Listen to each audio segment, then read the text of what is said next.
Hello friends, how are you all. चलिए, तो आज के इस वीडियो में हम देखने वाले हैं the structure of Europe in the beginning of 19th century.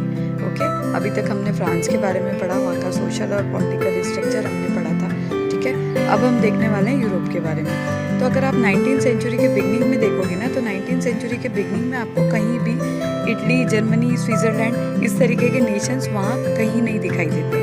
क्यों? क्योंकि उस टाइम पर ये सारे नेशंस जो थे वो छोटे छोटे किंगडम्स के अंदर डिवाइडेड थे, है ना, इसलिए हमें ये कहीं नजर नहीं आते। तो कुल मिलाकर के यूरोप के जो नेशंस थे वो छोटे छोटे पार्ट्स में डिवाइडेड थे। ओके, और वहाँ पे नेशनलिज्म की फीलिंग इतनी नहीं थी लोगों के अंदर, है ना।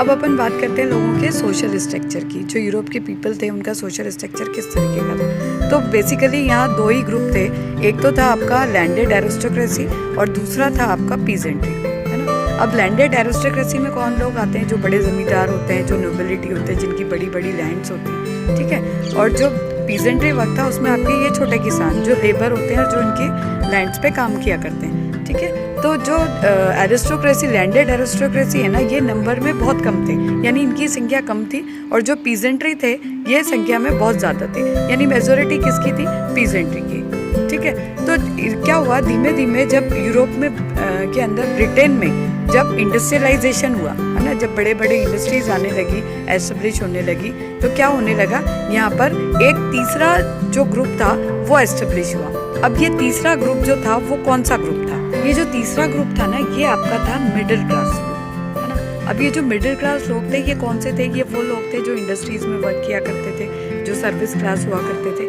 इनको अपन मिडिल क्लास में ले सकते हैं, है ना। अब ये जो मिडिल क्लास लोग थे ये लिटरेट पीपल थे, है ना। तो जो पढ़े लिखे एजुकेटेड लोग, इनका हम फर्दर डिवीजन कर सकते हैं अकॉर्डिंग टू देयर थॉट्स, है ना। अब इनके थॉट्स के अकॉर्डिंग इनको कैसे डिवाइड करते हैं अपन? इनको अपन ने 3 पार्ट में डिवाइड किया है, वो है liberal, conservatives and third one is रिवोल्यूटरीज। अब ये लिबरल क्या है, कंजर्वेटिज्म क्या है और रिवोल्यूटरीज क्या है? फर्स्ट आता है आपका liberal. What was the ideology of liberal? उनका कहना था कि लॉ एंड ऑर्डर सभी के लिए समान होना चाहिए, जो कानून की नज़र में सभी लोग क्या होने चाहिए? इक्वल होने चाहिए। सेकेंड, उनका कहना था कि जो गवर्नमेंट है ना वो कंसेंट गवर्नमेंट होना चाहिए, मतलब जो गवर्नमेंट है वो जनता के प्रति, लोगों के प्रति उत्तरदायी होनी चाहिए। ओके, यहाँ मैं आपको एक बात क्लियर करना चाहती हूँ कि जो लिबरल है ना, they want consent government, not democratic government. यहाँ वो डेमोक्रेटिक गवर्नमेंट की बात नहीं कर रहे, यहाँ वो सफरेज की, सफरेज मीन्स वो यूनिवर्सल एडल्ट फ्रेंचाइजी की बात नहीं कर रहे, वो एक कंसेंट गवर्नमेंट की बात कर रहे हैं, जो किसी के भी द्वारा चुन के आए लेकिन वो लोगों के प्रति क्या रहे? उत्तरदायी रहे। ओके, अब लिबरल्स की जो थर्ड आइडियोलॉजी थी वो क्या थी? वो भी चाहते थे कि एरिस्टोक्रेसी, क्लर्जीज को मिले हुए जो प्रिविलेज हैं वो क्या हो जाएं? खत्म हो जाएं। ओके, लिबरल्स की जो फोर्थ आइडियोलॉजी थी वो थी प्राइवेट प्रॉपर्टी को लेकर, means they support to extend private property. Okay, तो ये था आपका आज का टॉपिक लिबरल्स। तो अपन ने अभी देखा लिबरल के अलावा भी एक कंजर्वेटिव ग्रुप भी था। ये कंजर्वेटिव्स कौन थे? कंजर्वेटिव्स जो थे ना, कंजर्वेटिव्स वो होते हैं जो पुरानी चीज़ों को ज़्यादा सपोर्ट करते हैं, जिन्हें चेंज पसंद नहीं होता है, ठीक है। हिंदी में अगर अपन बात करें तो कंजर्वेटिव्स मीन्स रूढ़िवादी लोग, ठीक है। तो ये कंजर्वेटिव्स वो लोग थे जो राजा की सत्ता को ही सर्वोपरि मानते थे, और ये मानते थे कि the king is the representative of God, है ना। जो किंग है, जो राजा है, वो ईश्वर का भेजा हुआ एक प्रतिनिधित्व है ना, और हमें उसकी बात माननी चाहिए, ठीक है। फिर एक जो तीसरा ग्रुप था जो सबसे इम्पॉर्टेंट है वो है रिवोल्यूटरीज का। अब ये रिवोल्यूटरीज कौन थे? रिवोल्यूटरीज वो लोग थे जिन्होंने नेशनलिज्म की फीलिंग क्रिएट करी, है ना। ये वो लोग थे जिन्होंने नए नए क्लब्स बनाए, जो डेमोक्रेसी लाना चाहते थे, जो मोनार्ची हटाना चाहते थे, ठीक है, जो डिक्टेटरशिप के खिलाफ थे, है ना।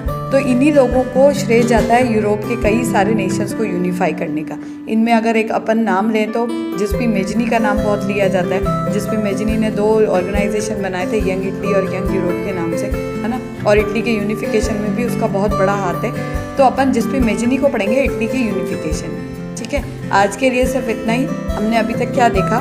Liberalism, conservatives and रिवोल्यूटरीज। These are the basic thoughts in which the group of people are divided in Europe in the beginning of 19th century। तो आज के वीडियो में सिर्फ इतना ही, और बहुत कुछ है अभी फ्रेंच रेवोल्यूशन में और नेशनलिज्म इन यूरोप में, लेकिन वो सब चीज़ें हम देखेंगे अपने अगले वीडियो में। तब तक के लिए बाय बाय।